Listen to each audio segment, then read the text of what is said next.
Look at where we rank compared to the rest of the world. It's not even close. There's nothing that's going to stop this trend from declining. It's just going to continue to decline. We've spoken about how, these low interest rates have basically helped prop up industries that should have had bankruptcies or experienced a lot of pain much sooner than we have seen the pain. So we've seen retail bankruptcies over the past few years, but I've really tried to pull together some information here that would help illustrate what's really going on in the retail industry. So let's start with just how much retail square footage we have in the United States. Okay, look at this chart. You have 23.5 square feet per people in the US. So that's just saying, what's the population of the US? How much retail square footage is in the US? Boom, put those two numbers together. Look at where we rank compared to the rest of the world. It's not even close. So, look at China, 2.8. Granted, they have billions of people, but China didn't have all this incumbent infrastructure, i.e. retail stores and malls, like we had in more developed countries like the US. Instead, China basically kind of leapfrogged and went straight to the internet.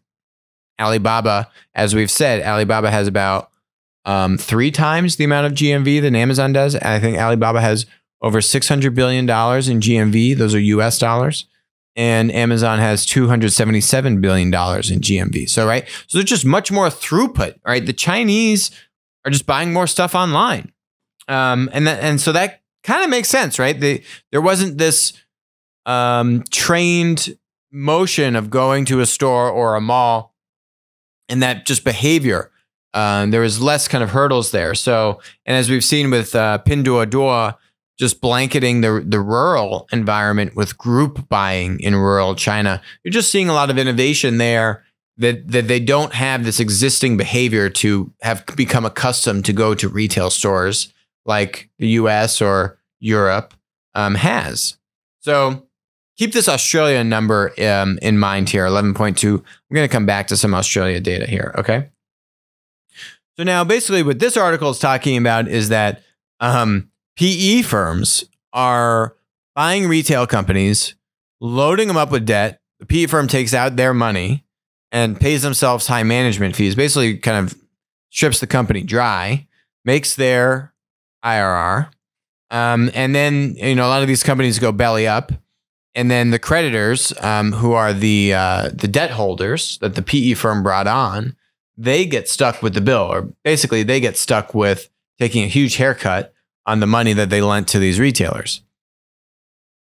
Look, I can't blame the PE firms. It's just smart because I really fault, who do I fault for this? Ultimately you got to fault the lenders for not understanding that they're lending to retailers and in the mid, in the 2015, right? 2014, you're lending to retailers. How can you expect for these numbers to continue?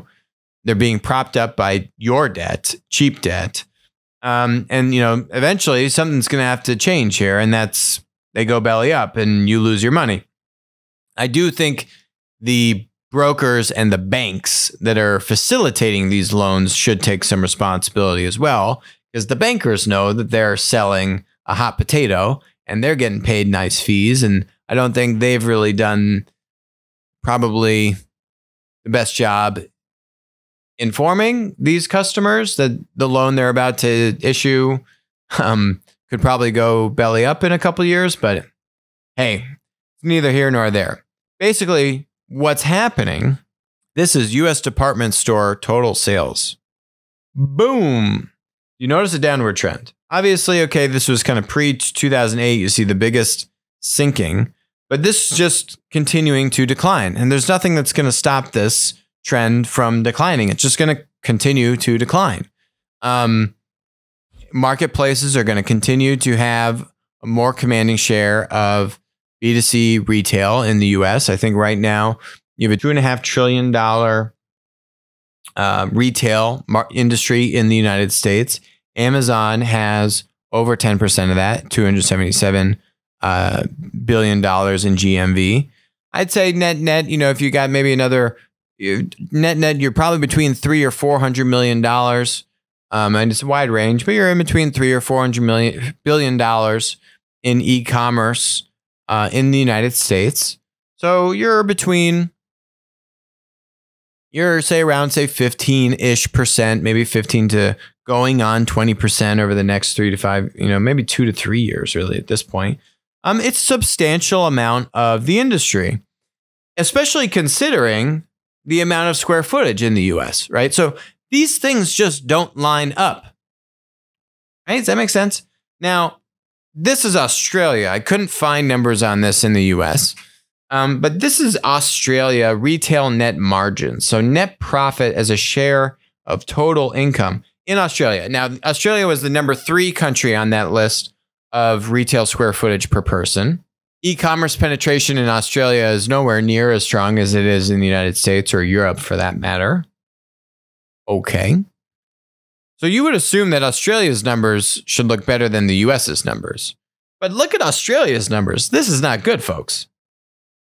This is from 2009 to 2010, around, say, 5% for non-food of retail net margins, net profit margin. Now it's sub 4%. I mean, those are drastic numbers. I mean, that's a huge change.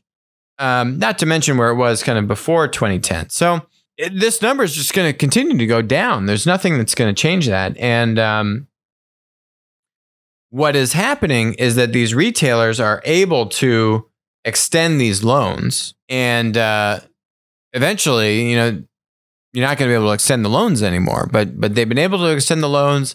Debt markets have been favorable for the past few years.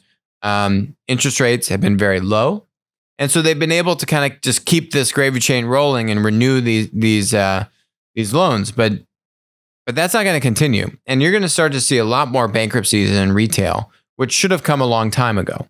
And the debt is really the reason that these things have been propped up for a while. But these things are just in very big conflict with one another. It just doesn't work. Hi, this is Alex Mozed. Thanks for joining us on Winner Take All. If you enjoyed the content today, which I bet you did, please comment, subscribe, and definitely message me on Twitter when we're doing live streams.